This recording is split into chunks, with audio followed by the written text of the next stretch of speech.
My partner was short by a police officer as he was transporting my shipment back to me. The police had stopped him claiming that he hadn't tied well the cargo. Just 2 days ago, after I had went to save my sister from the police custody where she was held on charges of overspeeding, my closet friend who was like my business partner invited me into a meeting. Whereby, as we discussed, he told me that he wanted to expand his business into something big. And so he asked for my support and loyalty to him, but I turned him down since my hands were very tight at the moment. But as for him, he didn't took my decision so well. But it's not like I had any other choice. But for my decisions, my friend decided to go to my suppliers and cut a deal with them to stab me from my back. Whereby they agreed not to supply me with products until I pledge my loyalty to him. Something that I will agreed on it at all. And so one evening as I was in a party with my family, I received news on what was going on and planned against me. I became worried now because I had different customers who believed in me and waited for their deliveries. Immediately I called an urgent meeting with my board members to discuss the issue. That's where one of them suggested that I should contact a man named Isaac so as we could business with him.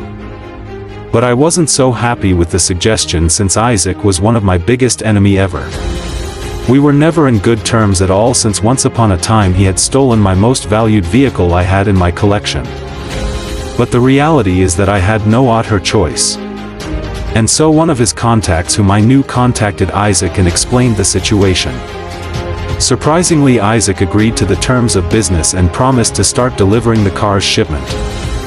But on my side I didn't trust him at all since I knew the kind of man he was. That is, a very dangerous man to do business with.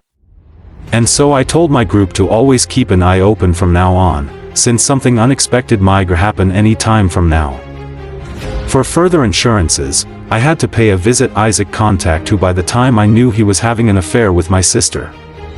And so I told him that anything goes wrong, he will be the first person to pay for it. In addition, I had to warn him on having further fun with my sister. It was to end immediately. But the man told me, in order to gain their trust, they had arranged the return of the vehicle that they had stolen from me years ago. The offer sounded tempting and so I agreed to it. The plan was that one of my men was to go and receive the car from a certain point then bring it to me. But it seemed like it was all a suicide plan since the shot my man. I automatically knew it was them. And so one-on-one I went up to the man's house for revenge. To make it bad, I found him again with my sister even despite of my warning to him.